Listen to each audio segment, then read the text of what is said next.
Terima kasih pemirsa masih bersama kami di Kabar Petang Pilihan. Mungkin saya mau kembali ke Bang Rizal. Bang Rizal, tadi dibilang sikap pemerintah Indonesia bisa dikatakan ini cukup cepat ya, atau mungkin terkesan terburu-buru. Nah, tapi kira-kira ancaman terbesar yang dihadapi dan harus diwaspadai oleh pemerintah Indonesia atas kemenangan Taliban di Afghanistan, seperti apa sih Bang Rizal?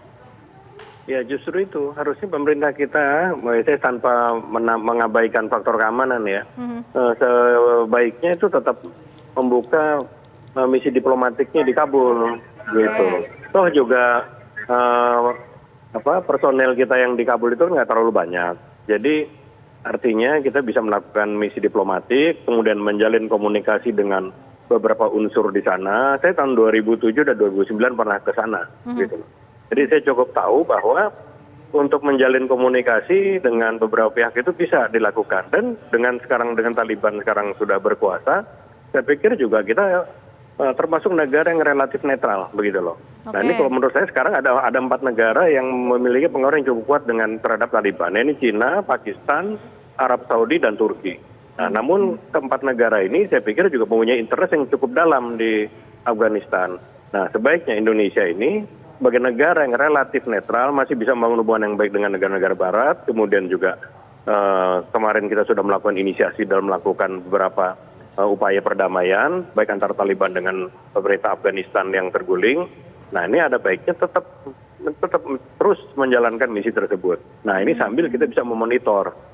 Nah, sekarang kita udah pergi semua nih misi diplomatik dari situ. Kita nggak punya lagi mata dan telinga di sana. Betul. Kita hanya yang kita punya adalah second hand information kalau dalam intelijen, bukan direct information, bukan human intelligence yang kita ada di sana gitu loh. Kita hanya mendapat second hand information aja sekarang dari peristiwa terkini di Afghanistan. Nah, ini yang menurut saya sangat sayangkan gitu loh, langkah yang diambil oleh Kementerian Luar Negeri. Bang Rizal, berarti seperti apa yang harus diwaspadai oleh pemerintah Indonesia sebagai dampak dari sikap yang tadi disayangkan Bang Rizal dengan adanya ancaman dari kemenangan Taliban ini yang dideteksi mungkin bisa membangkitkan juga kelompok-kelompok radikal di Indonesia? Saya nggak mau terburu-buru bilang ancaman gitu ya. Oke. Saya nggak mau terburu-buru bilang ancaman karena belum ada satu tindakan atau satu pernyataan yang ditujukan kepada pemerintah kita sebagai ancaman nasional, gitu. Baik melalui Taliban secara langsung ataupun melalui proksinya yang ada di sini. Gitu.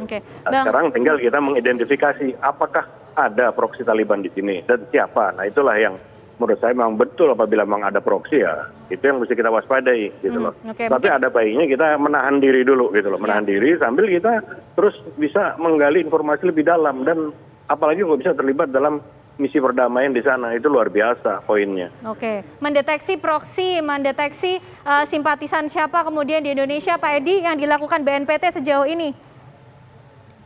Ya, terima kasih Mbak. Sebenarnya gini Mbak, kita ini kan sebenarnya urusan dalam negeri Afghanistan ya.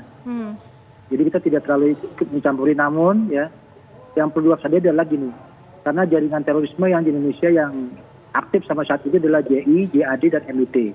Nah, mereka ini kan tetap melakukan namanya takminul jamaah, ya, merekrut jamaah dan takminul quwah, membangun kekuatan.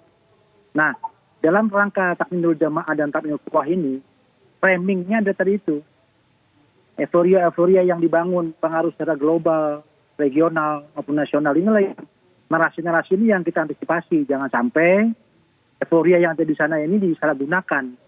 Ya, nggak bijak ya, sehingga dia tersenamakan mungkin mohon maaf atas nama agama, atas nama kelompok tertentu ya, dengan motivasi ideologi, politik dan gangguan keamanan. Nah, inilah yang kita waspadai, jangan sampai euforia ini menjadi outputnya menjadi negatif. Nah, ini yang terus menjadi perhatian bagi kami ya. Makanya kami juga saat ini apresiasi yang menjelang kemarin 17 Agustus dari pihak penyidik di 188 sudah melakukan pencegahan ya. Sudah menangkap kurang lebih 51 orang ya.